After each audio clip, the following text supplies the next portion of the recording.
มุดเห็นเนี่ยมันยิงรถบ่โดยป้าเดือดยี่นี่ไปมื้อนี้บ่นี่นะโดยเอ้ามาตอนไหนนี่บ่โอ้ย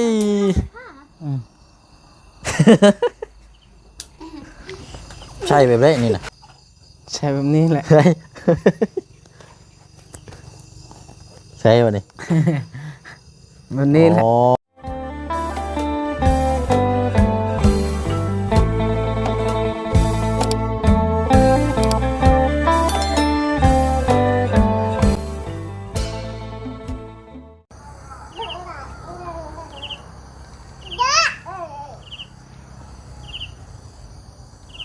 ไม่ยั้งหวานนี่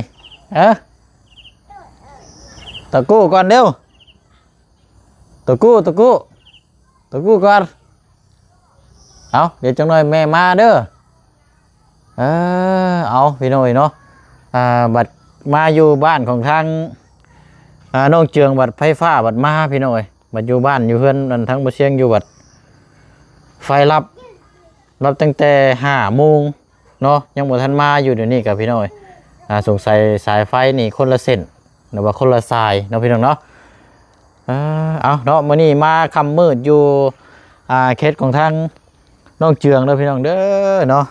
มาถามไทยทางน้องเพิ่นก่อนเป็นจังใดเนาะทั้งนี้ก็ออกแรงงานทางให้ทางสวนเพื่อกล้าเกียมปลูกข้าวฤดูปีเนาะ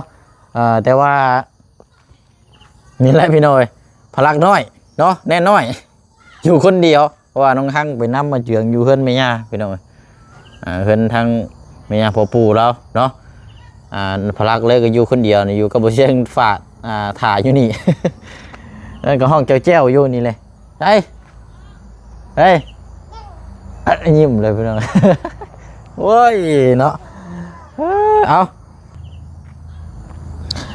คำมืดตื่นตาในเด้อพี่น้องเด้อเนาะมื้อนี้ก็มาอยู่เขตของทางเจืองเนาะพี่น้องเนาะกับทักทายสบายดีและสวัสดีพ่อแม่พี่น้องเบิดสุขุสุคนนะพี่น้องเด้อเนาะพบเจอกันอีกคือเก่าคือเดิมเนาะถือว่าค่ำมืดมื้อนี้พี่น้องเนาะตอนที่แรกก็อยู่เฮือนนั่งกวดขี้เหงื่อแล้วพี่น้องนั่งกวดไปกวดมาบัดโอ้ยเนาะเลยอยากมาดินน้ำทางเจืองเลยเนาะบ่ได้พบพ่อทั้งน้องเพิ่น2 มื้อแล้วพี่น้องค่ำมืดก็ย่ามันบ่ซั่นบวกกับไฟก็บ่มาแน่เนาะแต่ว่าบ่เชียงเป็นห่วงก็คือหม่องของครัวน่ะพี่น้องยังบ่ทันได้ตกแต่งแล้วเพราะปานใดเพราะว่ามันมีแก๊สมีหยังอยู่เนาะพี่น้องเนาะถ้าอันนี้แล้วก็สิพาเมื่อพี่น้อยเนาะเพราะว่าทางน้องนิวขึ้นมาแต่ว่าน้องนิวกับอยู่เฮือนลุงนะพี่น้อยนอกจากเขาเจ้ากินข้าวกินน้ำแล้วก็จังมาอยู่พี่เนาะเพราะว่าส่วนหลายนี่เฮ็ดกับข้าวกินน้ำอยู่เฮือนทางลุงแล้วจังมานอนอยู่พี่นะพี่น้อยเนาะเอาละพี่น้อยเอาอยู่ไสล่ะไปทางไหนล่ะน้องหั่งกินนี่ กลับมาสู่หมู่นี่ก่อนซื้อไข่มาฝากพี่หน่อยให้ทั้งพลักน้อยก่อนแต่นึงเดี๋ยวละโอ้เนาะเฮือนหุ่งงามคักอยู่ดิบัดนี้เนาะเฮือนมาเชียงน้ำมืดจื้อคืออยู่พี่หน่อยหลอกโซลาเซลล์กับบุมีจักหลอกไฟฟ้ากับบุมีมืดจื้อคืออยู่ไฟฟ้ารับเอาเนาะสบายดีย้ำคำย้ำแรงมาได้หึงแล้วบ่เจืองอยู่ไส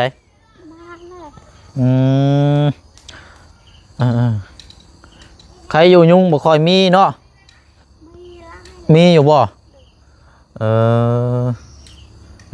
เอาเพิ่นก่อนใส่พี่น้อยลงมาลุ่มพี่บ่เอาลงมาลิ่นลุ่มพี่ก่อนก็ได้เอา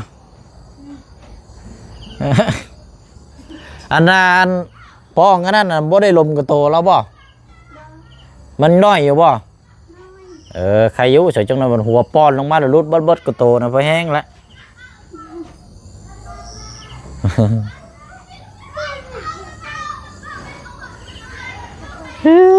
เนาะเอาตัวนี้แหละพี่น้องมาให้แน่เอ้ยเนาะมื้อนี้ค่ำมืดแน่จังน้อยแม่บ่ได้เอาขนมเอาแนวกินมาให้มื้อนี้ได้ยังกินแรงมื้อนี้เนาะ ฮะ บ่มีอากิน บ่มีอาหารกิน โดย จะได้สัตว์เพราะว่าเจืองไปก้านหนูบ่บ่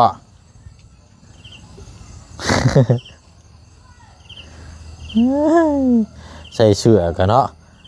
ดีนี่อาบแล้วบ่น้ำ อาบแล้ว อาบเรียบร้อยแล้วเนาะ โดย เออเอาบ่มีอย่างหรอกมีตั้งมาลิ้นไม่ชื่อเพราะว่าอยู่เฮือนรถไฟฟ้ามันรับไฟฟ้ารับมืดบ่ทิพย์เลยเถอะนะเลยนางจูดขี้เหงื่อแล้วเลยก็ยังบ่มีทางไปเลยเอามาดินน้ำพลักน้อยก่อนบ่เดี๋ยวจังสิเข้าเมื่อจุอยู่บ่ไผ จุ เอาก่อนว่าจุแล้วก็ไข่ไก่มาให้แต้นึงเอาไว้ โดยขอบใจเด้อ อันน่ะต้มเด้อบ่มีถุงใส่ใช่ไหมพี่น้องระวังมันลุกตกแตกเด้อเอาไว้เทิงก่อนก็ได้นี่อะไรว่าแนวใด มาได้ข่อยนิ่งได้เฮ้ยย่านก่อนเลยเดมือใช่ไหม พาวันนั้น ฮะ การไปพาวันลักบันใกล้ๆทาง เห็นยังเกาะ การไปพา การไฟฟ้าเป็นเฮ็ดยังอ่ะนะ มันกาดแหละ มันขาด โดยไฟ ไฟช็อตบ่ บ่ แบบแป้นนะเหนื่อยดีเมื่อยดี จักแล้วโว้ย เจืองเฮ็ดยังเกาะเจืองนะ จังเรา ฮะ เราเล่นอยู่เพื่อนแม่ย่า มาเรามาแต่หึงนะบ่ ไปเฮิงนั่นน่ะ โมเมนต์กินข้าวอยู่พุ่นบ่ ยิ้มบ่เขาบอกแล้วว่าเมื่อ เฮ้ยเพื่ออะไรทั้งนี้กระบะนี่ผู้แม่มอยู่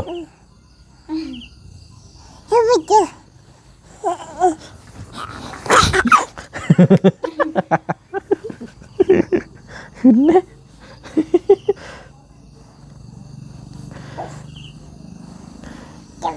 เฮ้ยกินแล้วว่าข้าวฮะเฮ้ยโอ้ยยืนได้แล้วนี่เนาะเก่งแล้วนี่พี่น้องเอ้ย เราข้ามทางนี้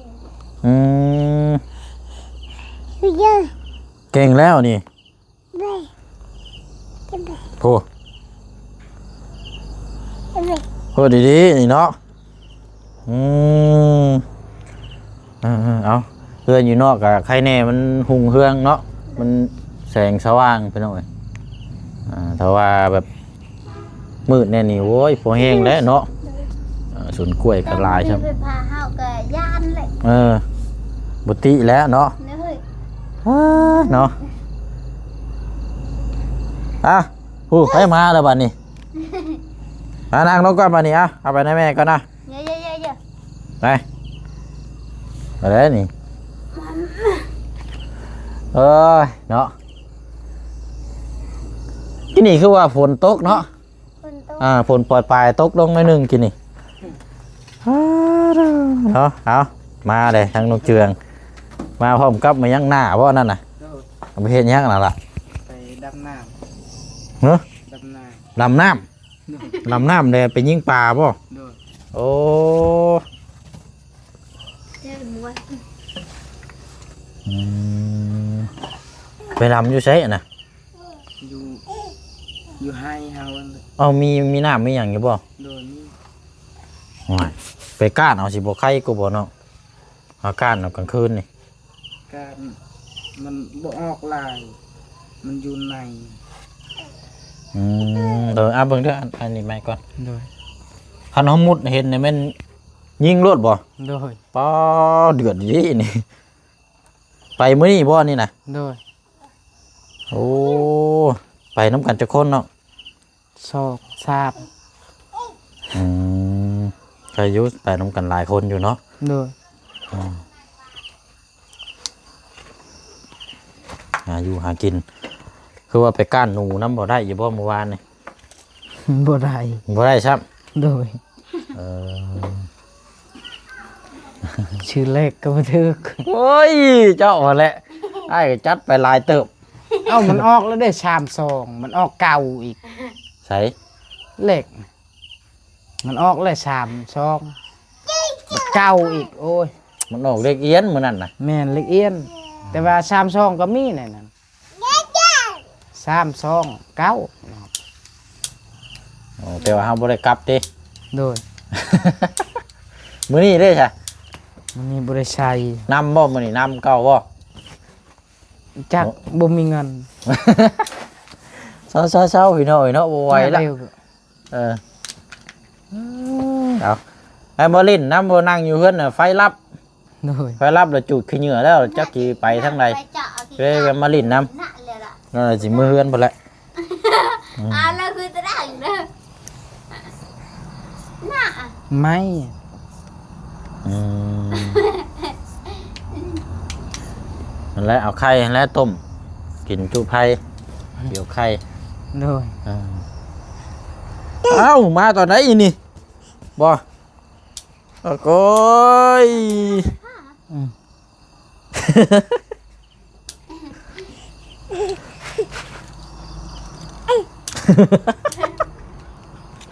นิ่งๆเลยเฮ้ยมันว่าได้หัวหลอดแน่นี่เนาะล้มกล้วยยังนี่เปาะเราได้นี่เอาใครอยู่ยังบ่ทันได้มีบาดแผลโอ้ลำน้ำยิงอยู่บนนาวพะโล้พุ่นบ่นี่ หนาวเลยอดเอา อยากกินปลา แหละนี่พี่น้องเนาะเป็นจังได๋สิทางให้เฮาใกล้สิแล้วล่ะบ่ ย่าง ยังหลายบ่ โดย เอากวางนี่เหรออันนี้เนาะ กวางแล้ว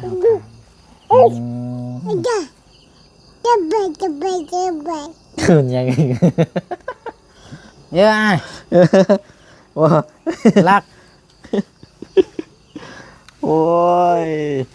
ลูกเลยลูกย่างลูกย่าง เยอะอ้ายเยอะเยอะ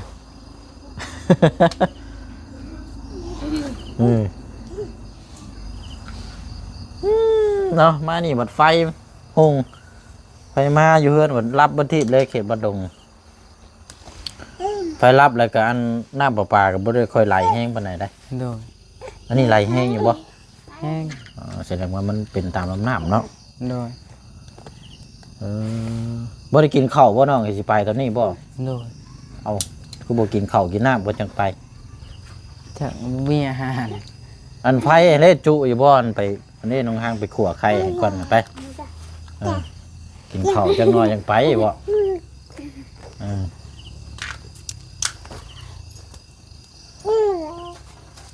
น้องสอนกับตกงานหนูไปตกงานถือกระเจ้าหลอก โดย หรือว่าไปมื้อแรกอันอาจจะโทรมาหาอยู่ว่าซะ บอก โทรหามื้อเว้นมื้อวานนี่ให้กระปึกกระป้าอยู่ไปมัน3-4 คนน่ะจังมีภายในบ่คือว่ามี4 คนบ่ 3เราไป 3บ่คือ4 4เราไป 4 คนได้ยินน้องสอนเนาะว่าสิ2 คนนั่นให้อยากมาบ้านบ่ไหว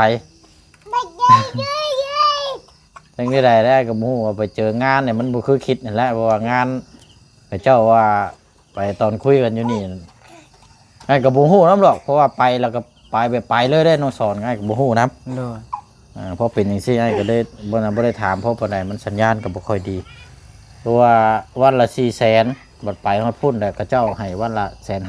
150,000แล้วบวกกับเฮ็ดงานนี่มันหนักว่า24ชั่วโมงพุ่น โดย พักอยู่5 โมงแดงนี่พักแล้วก็กินข้าวกินน้ำแล้วก็เฮ็ดต่ออีกได้แล้วบ่น้องสอนนะเฮ็ดขึ้น1โครงหลังคาตึก 3-4 ชั้นพุ่น โอ้ย อ๋อมันเสี่ยงได้เนาะ โดย บ่เห็นว่าวหรอกก็เลยอยากวันนี้บันให้ก็เลยว่าพากันอยากมาบ้านก่อน โด อยากมาบ้านแล้วก็บ่มีเงินมาบัดนี้เพราะว่าค่ารถนี่ก็แพงเด้ตอนขึ้นไปน่ะ380,000บัดนี้ขาลงมาน่ะ480,000เพราะว่าน้ำมันมันขึ้นเด้มื้อนี้ก็40ปลายพันเลยก็ส่วนเอาเลยปรับขึ้นน้ำมันตามอันนี้ค่าผู้โดยสารก็โอ้ยอยู่นี่ใดแหละ น้องซ้อนเวียกเฮือนก็มีเราอยากไปเฮ็ดงาน แน่อย่างว่าไปเฮือนนี่ก็หลายอยู่นังสอนก็บ่ติแล้วมันพวกส่วนหยังต่างๆแล้วยิ่งกับพ่อเราก็อยู่คนเดียวอีกบัดนี้เนาะบัดนี้แหละถ้าเราอยู่เราก็เบิ่งพ่อนํพอเราก็เห็นมื้อเช้านี่ก็เมาเหล้าอยู่เลยพี่น้องเมาเหล้าแล้วก็นั่งจมอยู่จักเราเว้าว่าซั่น โดย เรือนชานก็มืดจะคืออยู่นะว่าไฟเปิดมืดจะคืออยู่เนาะอันแรกคันว่านั่นก็ลองโทรบ่ โดย บ่ได้มีเบอร์โทรว่าจะทางง่ายจ้ะ บ่มีโทรศัพท์ น้องสอนง่ายก็โทรบ้างกันโทรบางช่วงนั่นแหละได้เอ้ยว่าแต่ว่าหักมาก็คือว่าแล้วบ่มีเงินมา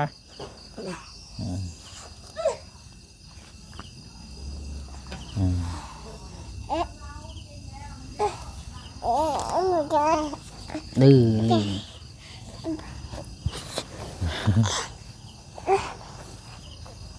มะกล้วยน่ะกินอยู่บ่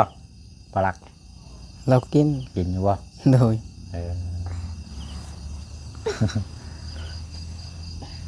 อยู่เพื่อนเจ้านี่มียุงอยู่บ่เจือ ยุ่งลาย อ๋อ เบิ่ง แต่ว่ากลางมุ้งอยู่หรอป่ะ โดยกลางมุ้ง เพราะมันใกล้สวนกล้วยด้วยเนาะ โดย อยู่เพื่อนน่าก็ยุงลายคือกันได้ใกล้สวนกล้วยน่ะเพราะแตกโคบเลยไฟลับไปแล้วเลย ได้ฉีดยาเท่านี้มันวิทย์ไปหมดอย่าง กันไฟมากับใครแน่ยัง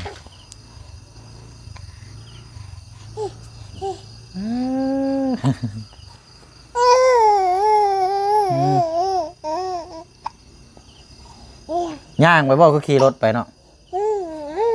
ย่างเอาเลย เอ้าร ถยันอันนั้นกลางคืน เออ ยันเขาลัก มันสิเอาคันใหม่ไปก็เสียวคือกันเนาะ โดย ว่าสิเอาคันเก่าไปบ่ตากับบ่มีบ่ โดย เอาจำเป็นให้พากันสิย่างไปบัดนี้ โดย อืม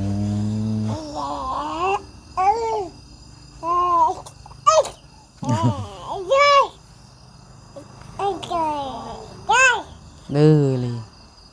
ไอ้เนาะบ่รักจังได๋ก็ย่างแล้วนี่ โดย เราเริ่มเราแข่งว่าเราไปเก่ง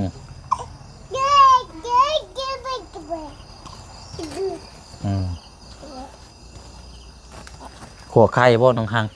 โดย แล้วกินข้าวกันจังไป โอ้หนาวบ่แม่นง่ายแน่นี่เนาะ โดยวันเนี่ยไปเขาได้ไล่เขาได้แล้วก็ปิ้งให้พลักบริกินจักโต หาปลาอ่านบ่ โดย อ๋อเอามื้อวานนี่ก็ไปบ่ โดยไป อ๋อ ได้แล้วก็ปิ้งเตะน้ำเลยปิ้ง มุดได้เนาะมุดน้ำเห็นยิงด้วยบ่ โดย เอาปลาเวลามุดลงไปปลามันบ่หนีบ่ มันสบายแห้งสบาย มันบ่ได้ลอยหนีบ่ บ่ มัน อยู่ซื่อ เอาอันอุปกรณ์เจ้ามันมีอย่างแน่เวลาเฮาดำน้ำบ่เข้าตาบ่ ๆบ่มีหน้ากาก เสหน้ากาก นี่แหละหน้ากาก เนาะพี่น้อยเมื่อบ้านนี่มุดน้ำห้วยนี่ทักประจักอันนี้เนาะโอ้นี่บ่ โดย ใช่แบบนี้นี่น่ะ ใช่แบบนี้แหละ ใช่ใช่บ่นี่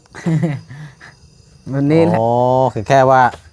มันกันตากับกันจมูกเนาะ โดย แต่เวลาหายใจนี่ก็ไล่โล่งดีอยู่บ่ หายใจบ่ได้แหละหายใจ เอ้า เอาขึ้นแต่น้ำหายใจก่อน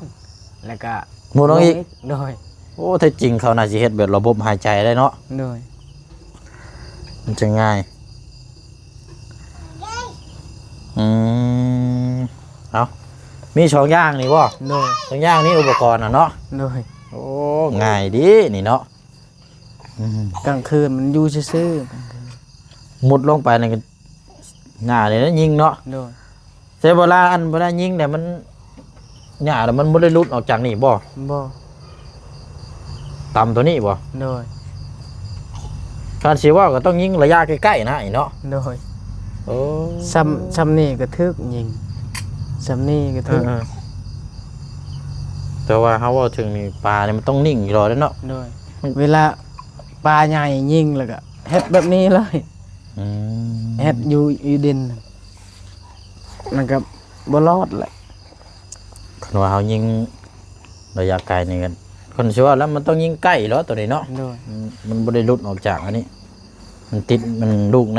นแม่เลยแม่ในตูนี่เลยเอ้ยเนาะ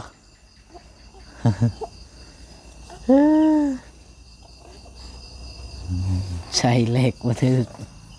ครั ต้ บ องห่างหายว่าหมดเงิน เอ้ย30,000หนึงว่ะ 50 อืมอ้าวมันย่อยักกันนะ ว้า อุ้ยเนี่ย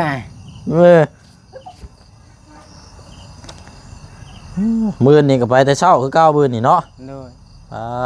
พี่น้อยไปแต่เช้าแล้วก็ตอนแรงจังมาเนาะ โดย เข้านี่แม่นห่อไปนะนี่เนาะ โดย นี่แหละพี่น้อยคันนี่แหละช่วงนี้นี่ยังบ่ทันได้ออกงานคันใหม่นี่เนาะ โดย ไว้นี่อยู่ โดนแล้วบ่เคย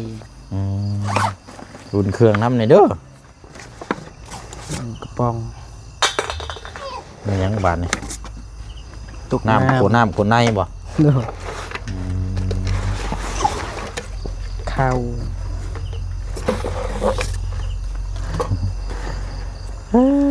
เนาะ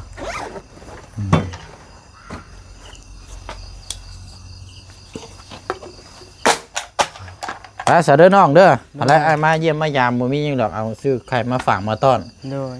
มีแต่ว่าหาอยู่หากินก็ระมัดระวังได้เนาะ โดย เบิ่งได้เนาะถึงเทื่อลงน้ำเบิ่งอย่างมีว่าได้เนาะแนวมีงูมีหยังเสียแนวเป็นพิษเป็นภัย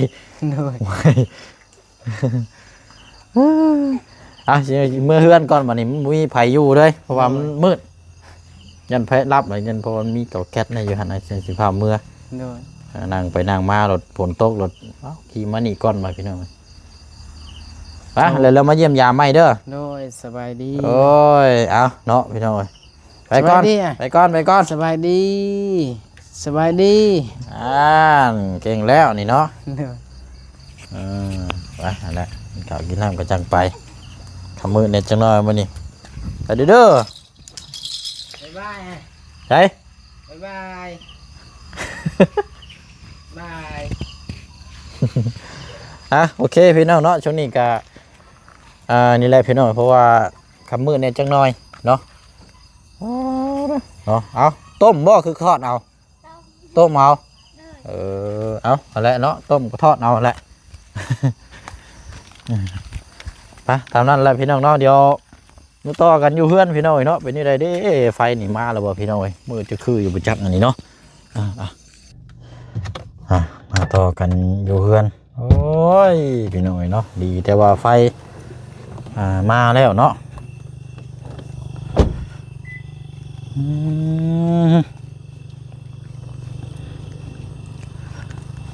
ดอกไผ่ห้องครัวนี่ยังบ่ทันได้มีซ้ำพี่น้องยังมืดอยู่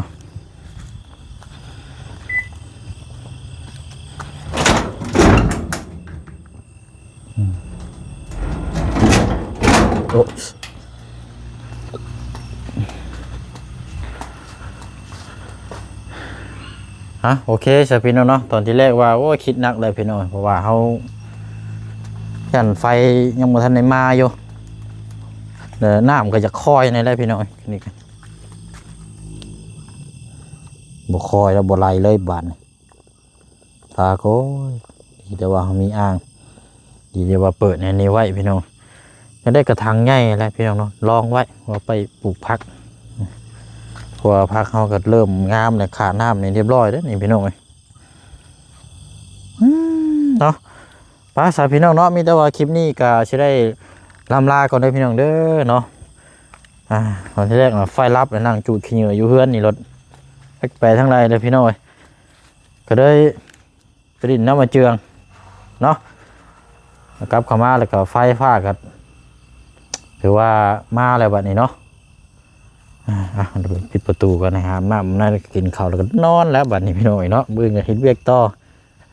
ปะเนาะลาพี่แล้วน้องไปก่อนนะพี่น้องเด้อเนาะพบเจอกันในคลิปหน้านะพี่น้องเนาะ อยู่ดีมีแฮงลำๆรวยๆเบิดสุขุสุคนเนาะสบายดี